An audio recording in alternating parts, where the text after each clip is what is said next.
En marge de la 13e table ronde des leaders de l'Initiative africaine des politiques d'inclusion financière, AFP, qui a réuni le 27 juin 2024 au Sofitel Abidjan Hôtel Ivoire des personnalités du monde des finances, l'ambassadrice de l'Union européenne en Côte d'Ivoire, Madame Francesca Di Mauro, et Dr Alfred Hanning, directeur exécutif de l'Alliance pour l'inclusion financière, AFI, ont signé un nouveau partenariat portant sur le projet Financial Inclusion in Sub-Saharan Africa, financé par l'Union européenne à hauteur de 2 millions d'euros pour améliorer l'inclusion financière en Afrique subsaharienne. La diplomate de l'UE s'est réjouie de ce partenariat qui permettra de soutenir les activités de l'AFP dans la promotion à l'accès équitable à des services financiers de qualité en Afrique subsaharienne, en particulier dans les secteurs des services financiers numériques. Il y a trop peu de gens qui sont bancarisés, c'est-à-dire qui ont un compte courant dans une banque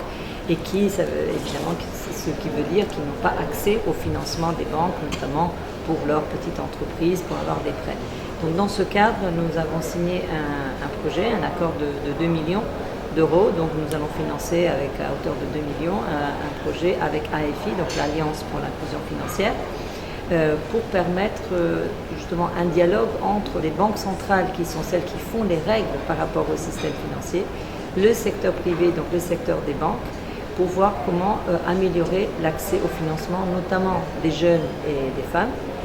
et aussi, surtout dans la finance verte, qui est un peu vraiment la nouveauté et la nouvelle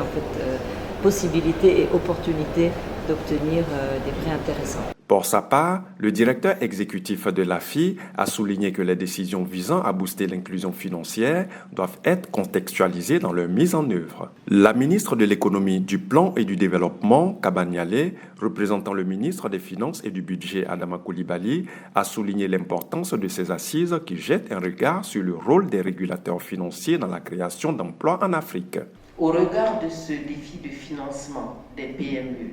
et tenant compte de leur contribution à la création d'emplois, le régulateur du système financier devra contribuer à relever le défi du financement tout en jouant son rôle de veille à la stabilité du système. Pour ce faire, il est nécessaire d'assurer la mise en place d'une supervision et de politiques pertinentes, notamment sous la forme de règles et schémas directeurs d'intermédiation.